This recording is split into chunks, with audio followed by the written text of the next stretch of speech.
Hi, and welcome to the Men on the Path to Love podcast, the Shut Up and Listen, the Power of Active Listening in Relationship episode. I'm Bill Simpson, your host. I coach men who are done suffering in their relationships, men who want deeper love, real connection, and to finally feel like themselves again. I help them become the best version of themselves for themselves and for their current relationship or the one they're ready to find, so they can live the life they love. So what do I mean by active listening, you may be wondering? Well, active listening is the conscious, intentional way of listening by fully focusing on, understanding, and responding to the person speaking with the goal of having mutual respect and create an emotional connection. And it goes beyond just hearing the words that are being said. It's about not just listening with your ears. It's listening with your whole body and energy. And it's listening without judgment. Then it's being able to reflect back what you've heard to make sure you understand the other person's perspective or experience. And then you can switch roles and do the same for the other person. And you can imagine that this takes effort, right? Yeah, but let me tell you, it was a game changer for me in relationship. And it's a game changer for my clients too. And frankly, I'm still working at it. You know, it's a lifelong thing, man. And it's important to understand that most of our way of listening is subconscious. In other words, we're not even aware we're doing it in a certain way until maybe we get some feedback. And there are a variety of types of listening. I'm going to give you some of the most common types of listening and see if any of these resonate with you. All right? So besides active listening, which I'm going to dive in deeper, of course, there's passive listening. And this is where you're hearing the words, but you're not fully engaging or responding in a meaningful way. So an example of that would be like you're going, yeah, sure, whatever, while you're scrolling on your phone, and not paying attention. You're just like, yeah, well, whatever. And passive listening can also be just waiting for your turn to speak, listening to speak and not really taking in what the other person is saying. And I'm sure you've experienced that kind of interaction. I know I have. Then there's empathic listening with empathy, listening with the intention of understanding the other person's emotions and their feelings. And this is a part of active listening, but it can be a standalone. And it can be really helpful in supporting your spouse or partner or any intimate relationship. And this could sound like, oh, that must have been so frustrating. I can see why you'd be upset. Another type of listening that is also a part of active listening, by itself, it's reflective listening. And this is when you repeat, like I said earlier, repeat or paraphrase what the person said to show that you understand. And I use this a lot in my coaching practice, is to make sure I have clarity in what my client's saying and that I'm making a connection. And it's also something I do with couples so they understand each other. And it could sound something like, so you're saying you're not really angry, you're just disappointed that I didn't follow through with what you asked me to do, or something like that. Another type of listening is selective listening. And this is where you're only paying attention to the parts that really interest you or that you agree with or affirms you in some kind of way.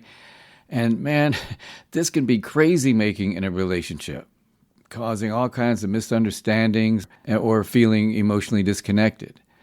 An example of this could be saying something like, well, at least you said you were fine with them coming over, and ignoring the earlier part where she said she felt left out. So only hearing what they want to hear. That's selective listening. Critical or evaluative listening is another type. This is when you analyze and evaluate what's being said, looking for logic and reasoning or some sort of truth. And frankly, this can often look like gaslighting. Now, critical listening can be useful when you're trying to solve a problem, which a lot of us men feel like we have to do, right? Well, what can happen is if the other person needs to be seen or heard, they can feel judged or dismissed, especially if it's an emotional conversation. And if it's not balanced with a sense of empathy, it could backfire. And let me tell you, it can be frustrating or feel dismissive for the other person.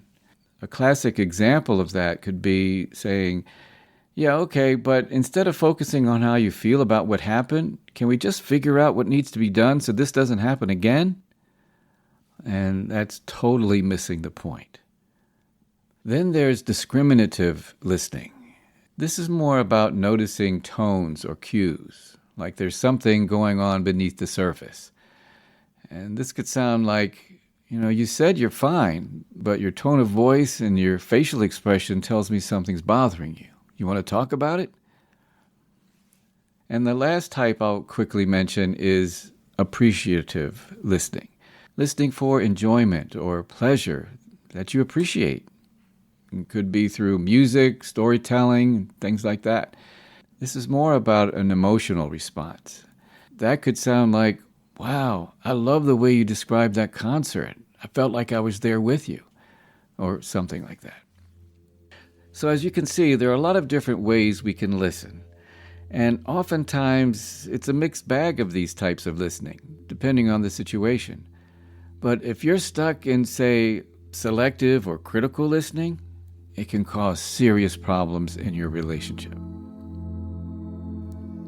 Take, for example, Tammy and Marvin, not their real names. Tammy came to me in my clinical practice. She was frustrated and emotionally exhausted. She loved Marvin, but she said she was feeling invisible in the relationship. She felt unseen and unheard. She told me that he only listens when it's about what he wants to hear. And when she brings up something serious, he either tunes her out or tries to fix it like she's a problem to be solved. When I asked for an example, she said that the past weekend she told Marvin that she had been feeling distant from him lately and that she missed how they used to connect. And Marvin said, well, I did take you out to the movies last week, remember? Well, he totally left out how she was feeling distant. Selective hearing, right? Only picking the one part that validated him, not what she was really trying to say. She said there was another time where she had told him about feeling overwhelmed, trying to balance work with family responsibilities and her self-care and all that. And all Marvin said was, oh, you just need to plan better. Make a list. Stressing out doesn't help anything. Well, that really hurt Tammy. It made her feel small, like her emotions were just problems to be solved or managed, rather than her experiences that needed to be understood. Well, I validated Tammy in how frustrating and hurtful it must have been for her to experience Marvin that way. I also told her that she wasn't alone in feeling that way. I've heard it from a lot of my female patients. Unfortunately, it's typical in how a lot of men have been conditioned. And I let her know that more than likely, Marvin was not intentionally trying to hurt her, but that he may have never learned how to listen in a way that people felt seen or heard, and creating that sense of emotional safety. So I did some role-playing with Tammy. I played her and she played Marvin. As Tammy, I said, Marvin, I love you, and I know you love me. And I just need to let you know, and I'm sure you don't mean to, yet sometimes when I share how I'm feeling, I don't feel heard, and I need you to really hear me. And then Tammy interrupted me as Marvin and said, well, what do you mean? She was good at role-playing. So I went on to say, like when I told you I felt distant, and you only brought up that we went to the movies. I wasn't looking for proof or a fix. I just needed you to be with me in that moment and understand what I was feeling. And when you do that, I feel so close to you, and that's what I miss. Well, Tammy really liked that, and after doing some practicing, she eventually summoned up the courage and decided to confront him. And to her surprise, He actually listened. Yeah. Marvin admitted that he didn't realize that his trying to defend himself or solve things made Tammy feel dismissed. He told her that he loved her and that he didn't want to lose her and that he would try to do better. Well, I had given Tammy some handouts about active listening and mindful communication strategies, and she shared them with Marvin. She said he started making small shifts, putting down his phone, asking follow-up questions, repeating what he heard, and so on. Tammy said he wasn't perfect at it, but she could see that he was making an effort and was trying, and she was feeling more seen and heard in the relationship. Yeah, see, sometimes a lot of men don't realize they're being bad listeners until they get feedback. And if their partner is yelling at them about it, well, that doesn't land very good. But if their partner finds the courage to call them out on it and do it with love and clarity, without beating him up or nagging him, when you come from the intention of love and connection and the message is clear, change is not only possible, in my experience, it's probable. So hopefully now you can see perhaps how active listening can be a game changer in relationship. The research is very clear that it can be in a number of ways. As I mentioned with Marvin and Tammy, it can help to build trust and emotional safety. When partners feel seen and heard and valued, it makes all the difference in the world when it comes to feeling trust and safe. Active listening also helps to reduce conflicts and misunderstandings. It can take the focus from having to be right to actually understanding. And it can shift from having to be defensive to tell me more, be curious. And research has found that partners who truly feel heard and understood reported significantly higher levels of satisfaction and emotional closeness. It reinforces mutual respect and connection, especially when emotions run high. So, how do you practice active listening in your relationship? Well, first of all, make yourself present. Be present to what's going on in the moment.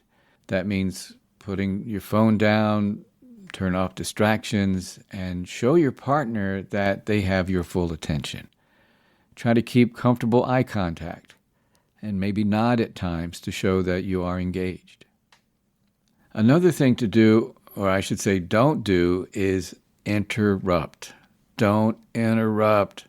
Let them finish their thought.